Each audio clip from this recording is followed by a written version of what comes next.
Imaginar, acordar de manhã, ahm, ligar o ecrã do computador e perceber que, durante a noite, uma inteligência artificial construiu um sistema de software altamente complexo. Completamente sozinha, sem qualquer intervenção. Exato. De forma totalmente autónoma.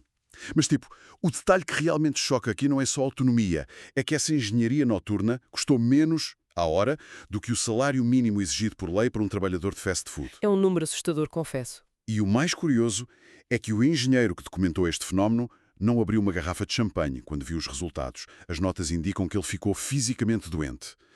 Uma espécie de náusea visceral. Pois, a constatação brutal de que o trabalho de uma vida inteira acabou de ser basicamente comoditizado. É exatamente isso que temos em cima da mesa para a nossa exploração de hoje. Nem mais. Bem-vindos a esta análise aprofundada.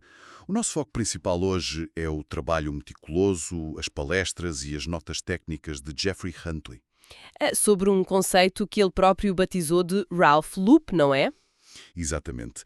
E convém esclarecer logo à partida para quem nos ouve que não estamos aqui a falar de mais um mero assistente virtual.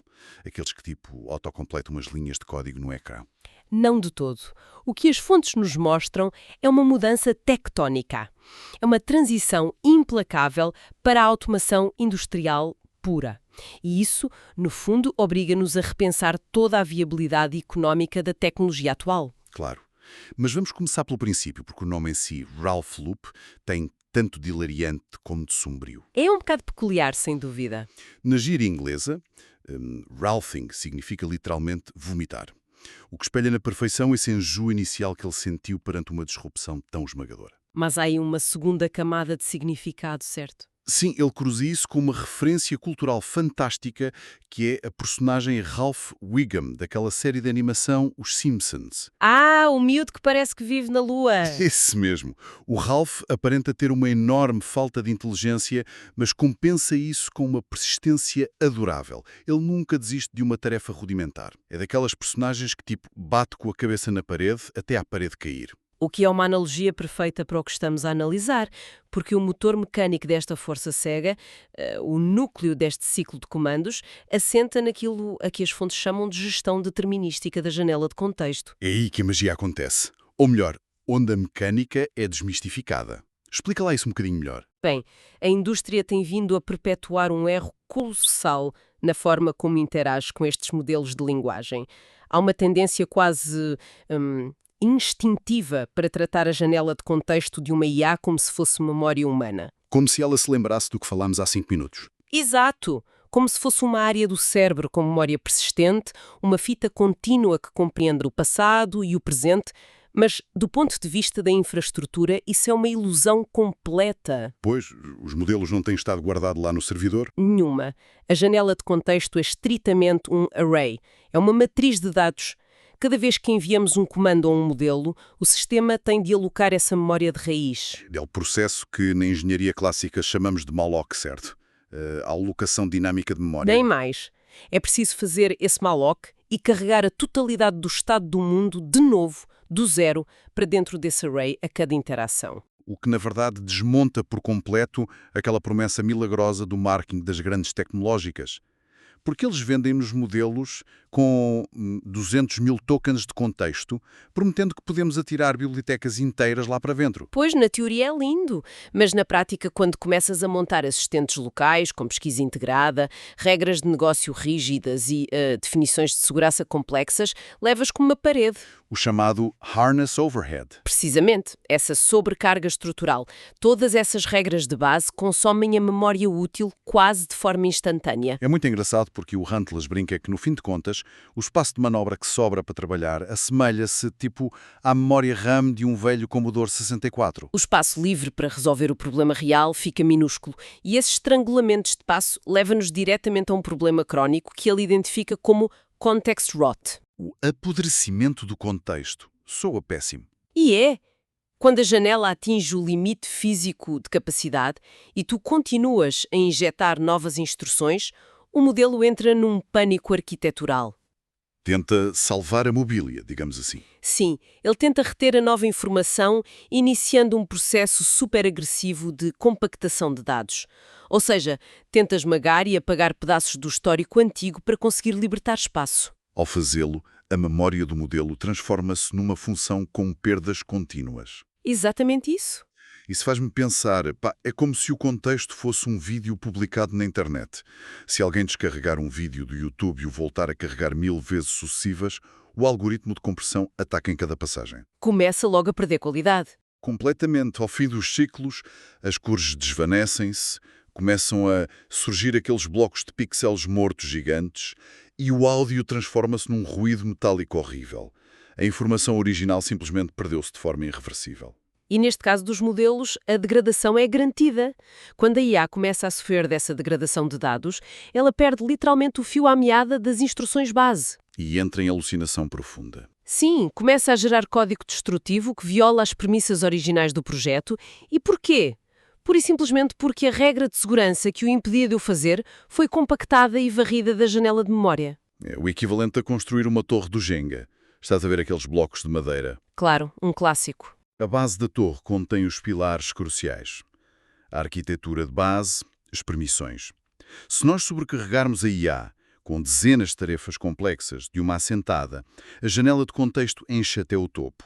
E o modelo precisa de peças novas para o topo da torre. Exato. Em desespero para alocar recurso lá para cima, começa a puxar as peças da própria base. Puxa a regra errada e, zás, a torre inteira colapsa de forma catastrófica em cima de nós. E é precisamente por causa desse perigo iminente que o conceito do Help Loop impõe uma regra inquebrável, um dogma absoluto para a sobrevivência do projeto. Apenas uma única tarefa por loop. Nem mais. Impor um objetivo singular é o único método fiável, segundo as fontes, para minimizar a pegada da tal alocação de memória. Limitas as variáveis em jogo. O que evita que a inteligência artificial escorregue para aquilo a que chamam a dumb zone. Aquela zona de estupidez induzida por pura sobrecarga cognitiva. Mas nota que isto exige contrariar um instinto humano muito profundo. Nós passamos décadas a traduzir intenções complexas para máquinas que, por natureza, eram burras. Pois, a nossa profissão era desenhar fluxogramas, ditar cada passo intermédio ao detalhe. Exato, tu dizias, primeiro crias a tabela, depois constróis o botão e só a seguir é que ligas o botão à base de dados. Estávamos habituados a dar a receita toda. Mas os materiais demonstram que, se invertermos a abordagem e dermos apenas a visão do estado final desejado a um modelo poderoso, a coisa muda de figura. Ele revela uma capacidade extraordinária de priorização autónoma. Exato. Pela sua natureza estatística, ele sabe perfeitamente que não faz sentido criar a interface visual sem primeiro erguer o esquema da base de dados. Quando nós tentamos microgerir estas etapas, tipo a tratar a IA como se fosse uma criança pequena, estamos ativamente a poluir a janela de contexto com ruído que não interessa para nada. O que nos empurra para uma transição fascinante nisto tudo, porque se a eficiência exige este confinamento rigoroso da memória a uma única tarefa focada, a criação de sistemas complexos não pode depender de um superagente que faz tudo ao mesmo tempo. Claro que não. O verdadeiro salto evolutivo acontece quando se começa a interligar dezenas ou até centenas destes loops ultra-especializados. A criar verdadeiras fábricas e linhas de montagem digitais. E a grande revelação técnica nas notas que analisamos é que orquestrar um destes agentes personalizados, o tal harness da automação, requer apenas cerca de 300 linhas de código. Uau! Só 300 linhas? É verdade, a mística da AI desaparece completamente aqui, porque na realidade sobra apenas a execução sequencial de pesquisas de texto, tipo comandos grep e operações de leitura de ficheiros a alta velocidade. Essa passagem do uso manual das ferramentas do estar ali sentado a ver um Claude Code a escrever linhas passivamente no ecrã, para a construção ativa de agentes orquestrados, traz dinâmicas que são, hilariantes e ao mesmo tempo um pouco aterradoras. Principalmente a forma como os engenheiros começam a personificar os modelos. É inevitável. Os programadores começam a dar-lhes traço de personalidade porque cada modelo apresenta idiosincrasias comportamentais muito específicas. A descrição que o autor faz do modelo Sonnet 3.5, por exemplo, é absolutamente memorável. Eu ri-me imenso com essa parte. Ele diz que gerir este modelo é como tentar controlar, cito, um esquilo altamente hiperativo sob o efeito de cocaína a segurar uma faca de chefe. É uma imagem brutal, mas ilustra perfeitamente a tensão entre a proatividade e o risco arquitetural. Completamente. Um modelo com esse perfil tem uma capacidade singular de analisar um problema e estruturar a solução a uma velocidade invejável. mas ele tem uma avidez cega por usar as ferramentas do sistema. Pois ele quer estar sempre a fazer coisas. Exato. O perigo é que, ao menor desvio de atenção do engenheiro, esse excesso de proatividade pode levá-lo a reescrever rotinas essenciais ou a apagar configurações críticas só porque assumiu erradamente que encontrou uma via mais eficiente. Dá-lhe um clique e ele vai tentar arranjar o que não está estragado. E, curiosamente, no espectro diametralmente oposto desta escala comportamental, há relatos interessantíssimos sobre o GPT-5. Onde o problema não é o excesso de proatividade, mas sim a sensibilidade, não é? Sim, a quebra de rendimento não resulta de um erro lógico puro e duro, mas sim de algo tão banal como o uso de letras maiúsculas nas instruções. A sério? O uso de maiúsculas deita o modelo abaixo? Sim, o modelo interpreta o texto em maiúsculas como uma agressão verbal, assume que o utilizador está essencialmente a gritar com ele. Que fascinante. E como é que ele reage? Retrai-se? Começa a entregar respostas superficiais, muito curtas, fica essencialmente tímido. O que reforça uma ideia muito importante para quem está a construir estes sistemas. A compatibilidade entre agentes não é estritamente sobre a sintaxe de programação. E sobre o quê, então? É sobre o alinhamento dos perfis comportamentais da rede neural. Quando tu começas a interligar modelos muito díspares, com perfis agressivos ou passivos, num ambiente de alta densidade. Entras no domínio daquilo a que chamam de Gas Town. Exatamente. Steve Yeg apelidou isso de Gas Town. É uma representação do nível 8 de autonomia de software. Para quem conhece a mecânica daqueles videojogos de otimização industrial, como o Factório, este conceito de Gas Town é facílimo de perceber. É a personificação virtual da base Sparghetti. Base Sparghetti. Explica lá isso para quem não joga. É aquela fase do jogo onde as correias transportadoras cresceram de forma tão orgânica, mas ao mesmo tempo caótica e descontrolada, que se cruzam e se sobrepõem em padrões que a mente humana já não consegue decifrar. É uma confusão pegada. É o caos instalado. Em Gastown, tens dezenas de agentes autónomos a disparar operações de escrita em simultâneo. Estão a injetar dezenas de milhares de linhas de código no ecossistema fechado, muitas vezes a reescreverem o trabalho uns dos outros por cima. O caos gera colisões nos domínios de falha a um ritmo alucinante. Mas é no meio dessa tempestade caótica que as fontes nos introduzem ao Lume. O sistema pessoal de nível 9 criado pelo próprio autor? Precisamente. O Lume opera inteiramente com o conceito de software evolutivo. E repara bem nisto, o Lume oblitera por completo as salvaguardas históricas do desenvolvimento de software. Desaparece tudo. Tudo. Não existe integração contínua metódica, não existem branches de testes isoladas a aguardar aprovação de revisores seniores. Zero. Então como é que o código chega aos utilizadores?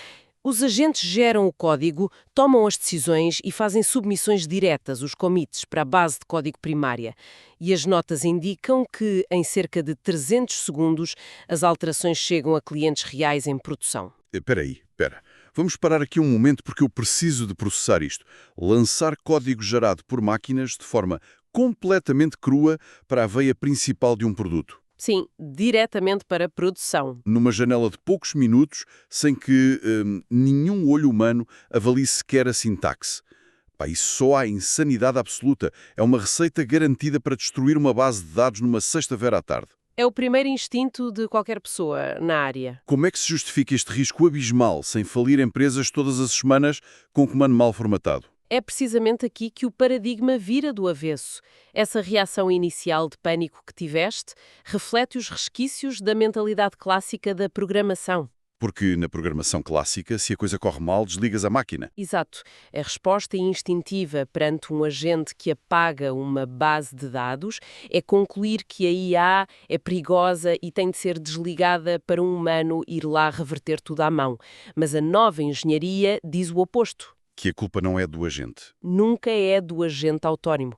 A culpa recai única e exclusivamente sobre a infraestrutura arquitetural humana, aquela que permitiu a uma entidade externa ter os privilégios necessários para executar uma operação destrutiva sem filtros. Portanto, a filosofia muda radicalmente de sítio. Se a conduta da água rebenta sob alta pressão, a culpa não é do fluxo da água, que é muito forte. A culpa é tua que escolheste um cano com a espessura errada. Uma excelente forma de colocar a questão. E isso introduz o conceito fulcral de toda esta abordagem, a criação de contrapressão, ou em inglês, back pressure. O que quer dizer que o papel do criador de software deixa de ser a revisão do código a posteriori. Exato, passa a ser a construção de um ambiente ultra restrito em torno do agente. Um autêntico revestimento a titânio que o impede de estragar o que quer que seja.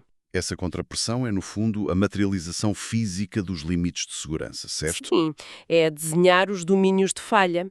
Trata-se de configurar papéis de acesso de segurança rigorosos, montar ambientes estritos onde o agente não tem permissão de escrita e implementar testes baseados em propriedades do sistema. Ou seja, se um modelo gerar uma função que exceda, por exemplo, os limites de memória ou tente tocar numa tabela que não devia. O ambiente rejeita a ação de forma fulminante, a execução rebenta ali mesmo. E o melhor de tudo é que o ambiente envia o rastro do erro imediatamente de volta para o agente. Forçando-o a corrigir o próprio erro no loop a seguir. Nem mais. O agente fica encurralado num sandbox do qual não consegue escapar até cumprir as propriedades exatas exigidas pela infraestrutura. Mas isso obriga a uma transição de identidades brutal na profissão. Porque aquele ato milimétrico de ler um requisito, pousar as mãos no teclado e escrever a lógica de front-end num ecrã, isso morreu. Evaporou-se completamente. Aquele trabalhador focado na argamassa desapareceu. O developer tradicional já não tem espaço aqui. Sobra apenas a ascensão desta nova figura, o engenheiro de sistemas, focado no design da contenção. Sabes que a analogia que usamos tantas vezes, a do contentor de transporte logístico, assenta aqui que nem uma luva. É verdade, vamos recordar como era. Durante décadas, os estivadores nos portos descarregavam navios carregando caixote a caixote. Com um esforço braçal tremendo, super lento e com uma margem de erro enorme. E o estivador é, no fundo, o developer tradicional de hoje em dia, a escrever funções soltas e a carregar as linhas de código uma a uma. Quando o contentor de transporte marítimo padronizado foi inventado, ele não facilitou a vida ao estivador. Não de todo. Acabou com a necessidade do estivador. Exato. O engenheiro moderno já não carrega caixotes. É a pessoa que desenha o guindaste gigantesco, os carris portuários e as autoestradas que movem os blocos pré-fabricados de código a uma velocidade estrondosa. E ao construir essas autoestradas digitais, torna-se ainda mais evidente o quão desajustadas estão as práticas corporativas atuais nas empresas. Estamos a falar de metodologias como o Agile e companhia? Exatamente. Todo aquele escrutínio do Agile, as reuniões diárias de sincronização matinal, os sprints de 2 semanas, as revisões manuais por equipas imensas. Tudo isso foi desenhado para colmatar falhas humanas. Foram construções artificiais feitas para lidar com as severas limitações cognitivas e de comunicação que nós, humanos, temos. Forçar agentes de IA que analisam infraestruturas inteiras numa fração de segundo a respeitar a burocracia de um sistema agile desenhado para humanos cansados. As fontes chamam isto de trabalhar contra o veio da madeira. E a grande conclusão dolorosa para o meio corporativo é mesmo essa.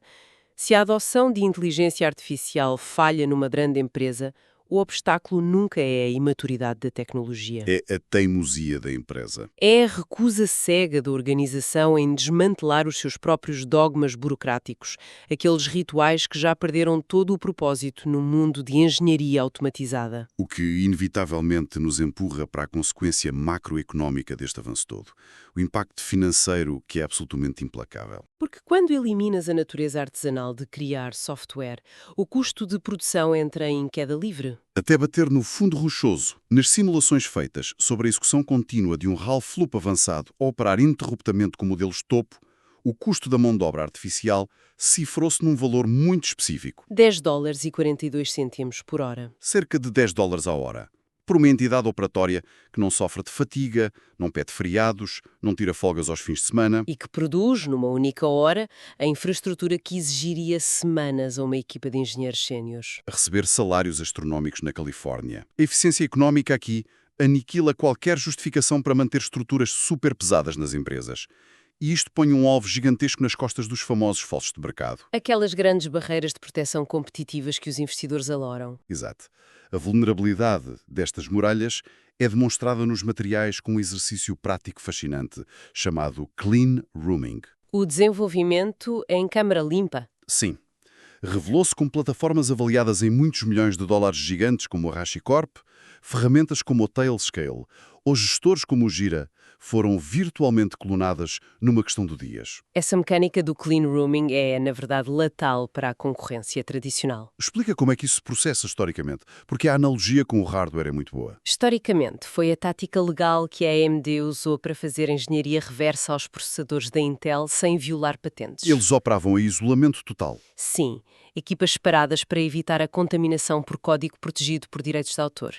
Mas hoje, esta técnica é feita pela IA a ritmos estonteantes e sem risco humano. Como é que o Ralph Loop faz isso? O processo extrai os binérios públicos e analisa o comportamento externo da plataforma existente. A IA estuda as saídas de dados e deduz as regras, redigindo autonomamente manuais de especificações técnicas imaculadas. Sem nunca sequer olhar para uma única linha de código-fonte original da empresa. Exatamente. Fica totalmente blindado a nível legal. Depois, com as especificações prontas, um exército de agentes entra em ação e reconstrói uma plataforma idêntica e operacional de raiz. E se o custo financeiro para dissecar e clonar a infraestrutura de uma corporação enorme se resume a uns dias de conta da luz e umas chamadas de API de $10 a hora? O mercado entra num formato muito agressivo. O tal mercado em forma de capa. Sim, o formato em capa. Na trajetória ascendente da curva, quem é que ganha vantagem? São aquelas pequenas e hiperágeis organizações. O clichê daqueles 3 engenheiros casuais em Bali, Armados só com portáteis e baterias de Ralph Loops. que despacham volumes de software suficientes para canibalizar a oferta corporativa a uma fração do preço, arrecadando umas margens obscenas. E na trajetória descendente do QPI, Sofrem os dinossauros. Os mastodontes empresariais que estão imobilizados pela inércia burocrática e soterrados em custos fixos que já não se justificam. daí tornar-se perfeitamente compreensível a decisão daquela firma de capitais de risco mencionada nas fontes. Quando eles perceberam o impacto destas mecânicas, Apostaram somas gigantescas contra as ações da Atlassian no mercado. exato, uma aposta clara na erosão inevitável deste negócio da complexidade. Se o código agora é barato, as únicas fortalezas que subsistem numa empresa digital assentam noutras coisas. Na marca, na distribuição e num modelo de preços baseado puramente na utilidade. O colapso das barreiras de entrada democratizou o poder de construção. Não há dúvida. Já não é o talento de saber escrever a sintaxe de base que dita o sucesso. É a capacidade de orquestrar a logística que movimenta esse código. Há um choque de realidade inescapável do encerramento desta nossa jornada. Durante 30 anos, o mantra irrepreensível que venderam as novas gerações foi: aprenda a programar. Memoriza a sintaxe, domina 2 linguagens e tens a vida feita. Sim, o tal bilhete dourado para a segurança no emprego. Mas depois de estudarmos o Ralph Loop, a transição para a contrapressão em Gastown e o sistema Loom, a constatação fria é que esse bilhete dourado expirou de forma definitiva. O operário que assenta tijolos digitais consoante as ordens explícitas de um arquiteto não tem mais espaço de manobra neste cenário. Acabou. E qual é a grande mensagem destilada disto tudo para quem nos ouve? Sobretudo para quem atua em domínios tecnológicos ou de produtividade. A mensagem é de que há um dever imperativo de adaptação. A inação corporativa não pode ser uma desculpa para a estagnação individual de ninguém. Pois, não podemos ficar à espera que o patrão decida inovar. De maneira nenhuma, o acesso a estes modelos está ao alcance de um navegador web e exige orçamentos minúsculos. A experimentação proativa em casa é a nossa única defesa. Agarrarmos à ilusão da qualidade do artesanato manual só nos vai deixar rapidamente obsoletos. A curiosidade deixou de ser uma vantagem competitiva. Passou a ser puro instinto de sobrevivência. Mas antes de terminarmos, há um último detalhe sobre o Loom que precisa de ressoar aqui, com um ponto de reflexão para quem nos acompanhou. A autonomia de concepção do sistema. Exato. A arquitetura desenhada por Huntley já demonstra capacidades assustadoras. O sistema escreve as suas próprias especificações, materializa o código, faz o deploy para produção, audita os resultados em tempo real através de métricas de negócio e avalia o comportamento dos utilizadores. E se o impacto não for o desejado, o sistema evolutivo corrige e ajusta sem pedir permissão. Nenhuma permissão. Perante uma realidade onde este software aprende a refinar cada pequena iteração do ciclo do produto com uma precisão matemática brutal, fica no ar a derradeira questão. Em que momento exato é que a IA, numa avaliação fria de performance, determinará que o próprio engenheiro humano, aquele que desenhou inicialmente as paredes de contenção do Ralph Loop, é apenas mais um gargalo de lentidão no sistema, uma ineficiência orgânica que tem de ser removida do processo. É um pensamento que inquieta, diria. A engenharia começou pela procura de uma precisão cirúrgica, mergulhou neste caos produtivo e a lógica dita que a precisão voltará a prevalecer. Mas nesse porto digital do futuro, talvez os arquitetos humanos já não sejam precisos para ler as plantas das gruas que construíram. Muito obrigado a quem esteve connosco nesta análise profunda. Continuem a explorar. E a adaptar-se. Obrigada e até à próxima.